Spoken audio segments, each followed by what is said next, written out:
Hello, I just landed in Lago Atitlan. I'm staying in San Pedro for 3 nights.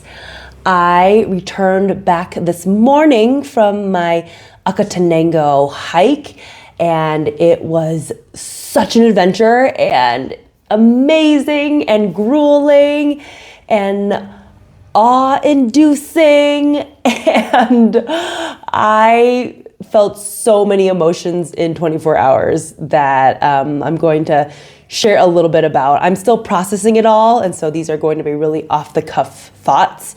First, I'll give a little overview of what it was like, so you can get a sense of the picture. So Acatenengo volcano is a dormant volcano that people hike up. And you hike up to base camp, which is about 11,000 feet of elevation. You start at the trailhead at about 7,500 feet. And then you hike up to about 11,000 feet for elevation. So dormant volcano, and it sits right next to this other volcano called El Fuego that is active. And so it is spewing lava all the time. And at base camp, you can see the lava overflowing. And then you can also hike up another 1,000 meters, I believe, to get to the summit of Acatenengo. And so this takes place over the course of 2 days and 1 night for the hike up and down. So you start at 7,000 feet.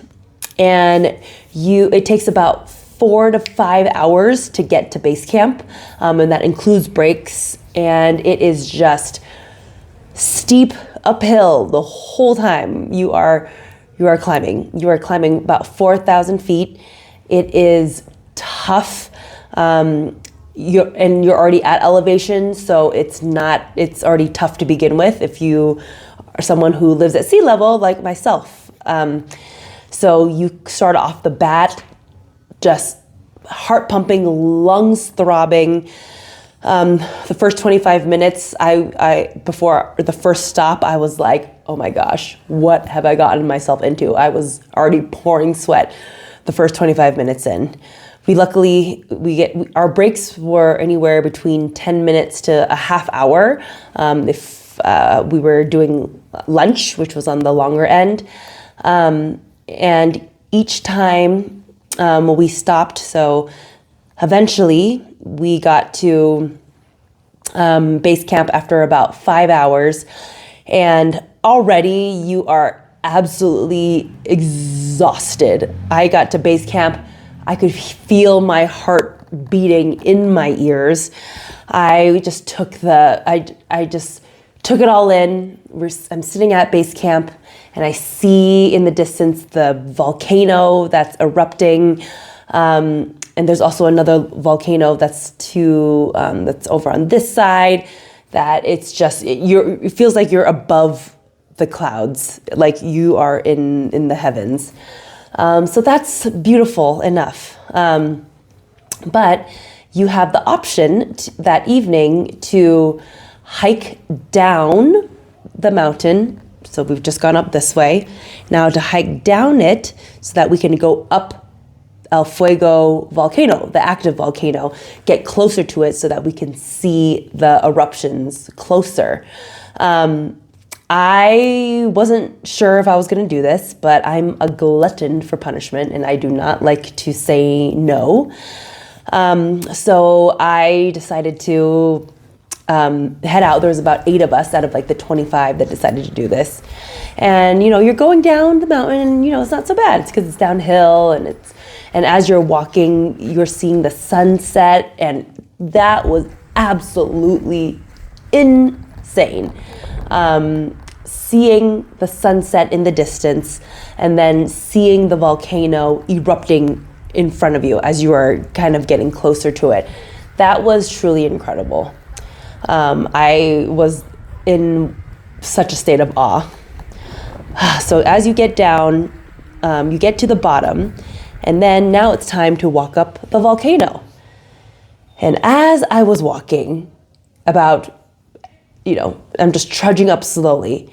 After 10 minutes or so, I just start to lose it a little bit. Like, oh my God, this is so hard. It was not only so steep, but there was a lot of loose terrain, and maybe some of it was the ash from the volcano, but it is like sand. You can barely get a footing on the ground. So you are just sliding every step you take. For those of you who have ever tried to run in the sand, that's what it felt like, but 10 times worse than that. I was struggling so much, and 10 minutes into walking up, I was like, why did I decide to do this? This was such a bad idea. I was already so tired from hiking up to base camp, and then to walk up in that tough terrain. I was one of the last ones in that group, and there was nothing I could do. So, and then not only that, it started to get really cold because the sun was coming down. I also didn't have a headlamp. I had my phone that I put on a little lanyard, but that was like spinning around all over the place because of the wind. So we get to the little spot where we can watch the volcano. I was so exhausted at that point, and I wanted to come down so bad. We watched the volcano erupt, and that was absolutely incredible. You seeing all the hot, molten, bright red lava spewing so high into the air, and hearing it too. It was this loud erupting noise. And then to see it fall and slide down the side of the volcano was pretty amazing. I'm not gonna lie. But we saw it do it once, and I was like, okay, can we go? Can we go down?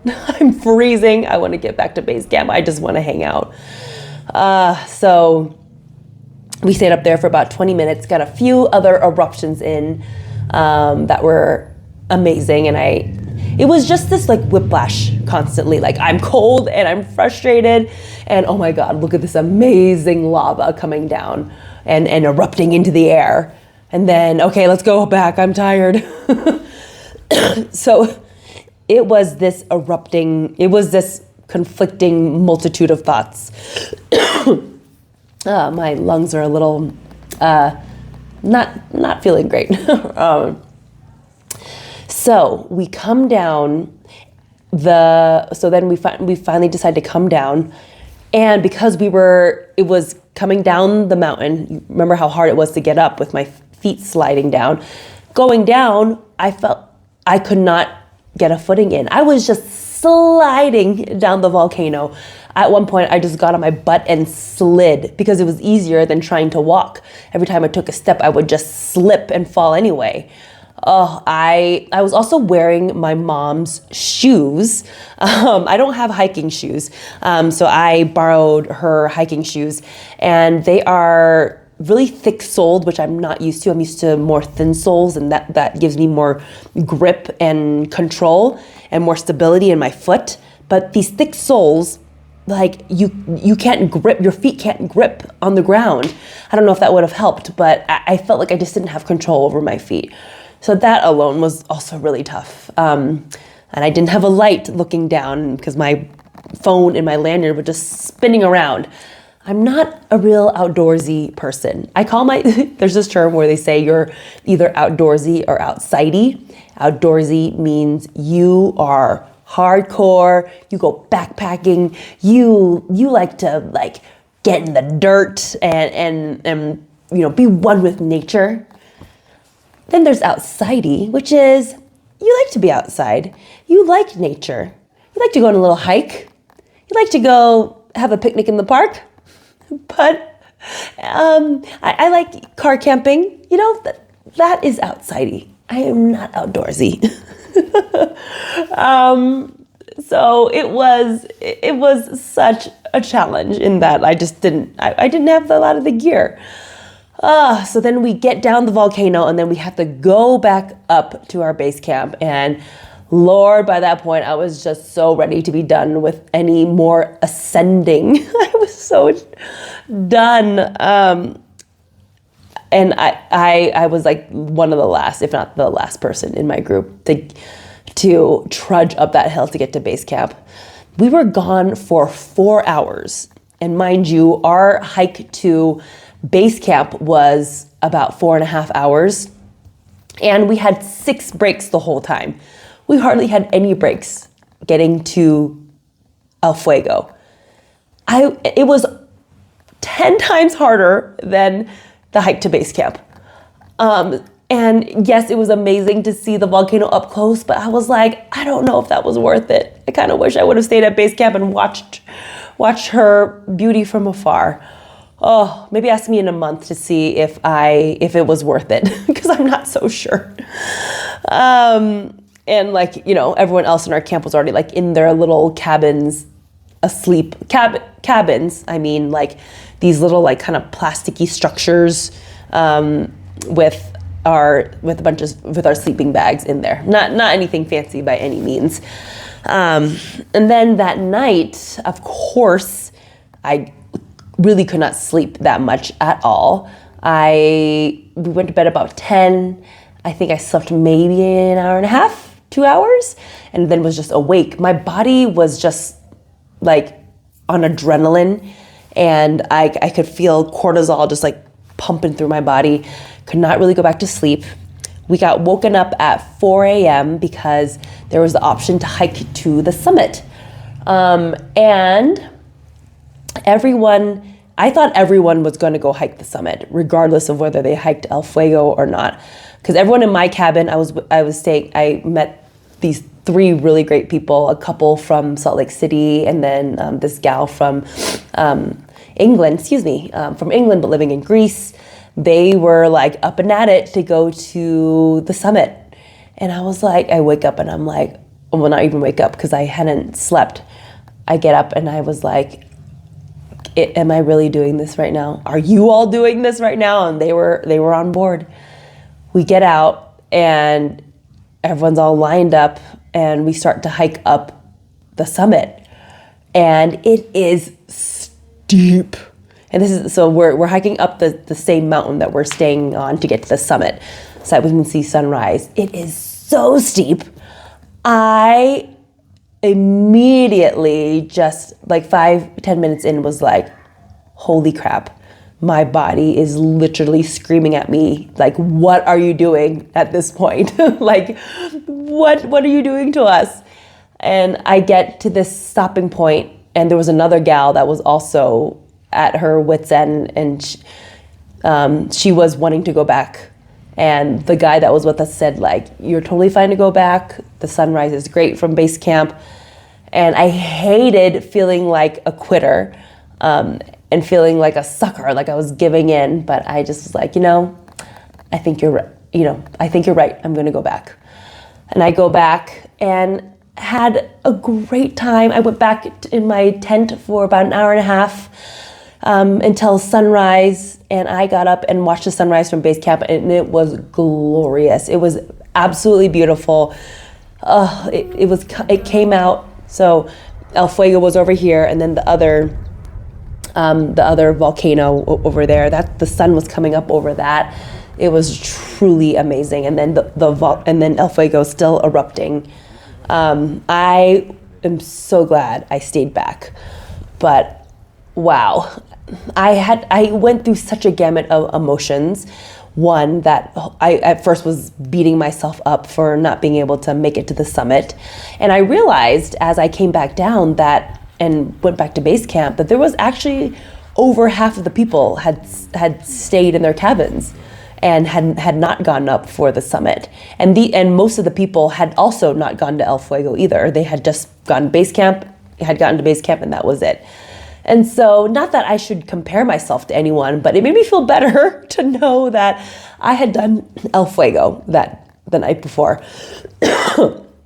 But I shouldn't need the validation of, comparing myself to other people to feel okay with making decisions for what's best for my body. But that's something I think I need to work on. That was a realization of mine. But it's so easy I guess I'm kind of competitive with others around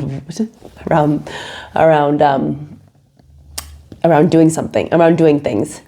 So that was something really interesting to learn. And then also the whole experience of doing this hike, I was so had to get into this mindset that I just hadn't been in a while, which is when you are really pushed out of your comfort zone, your body goes into fight or flight.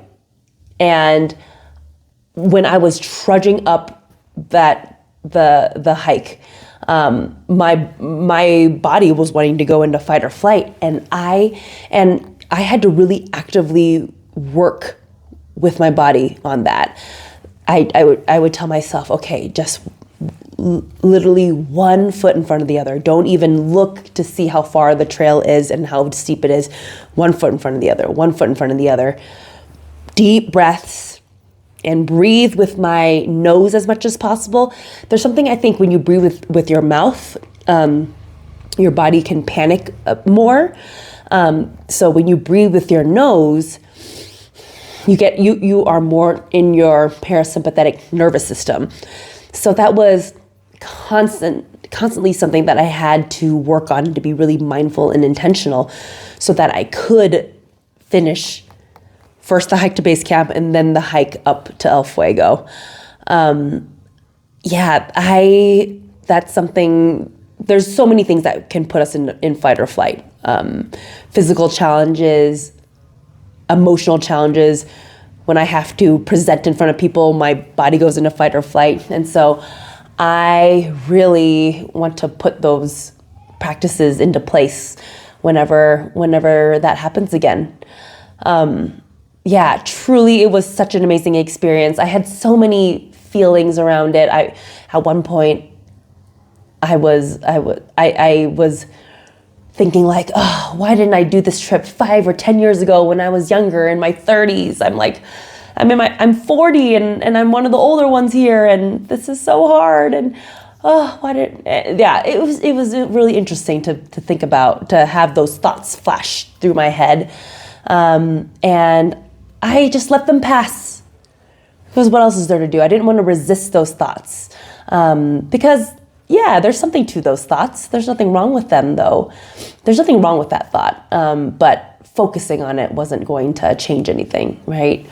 It's an experience I'll remember for the rest of my life. I don't ever need to do that again. I'm not sure if I'm a type 2 fun person. Type 2 fun is this concept that in the moment, something is miserable and challenging and grueling, and you're asking yourself why you're doing this, but then afterwards you're so happy and that you're just thrilled. Yes, I'm thrilled, but I enjoy the process of something I enjoy a process that's also enjoyable and joyful.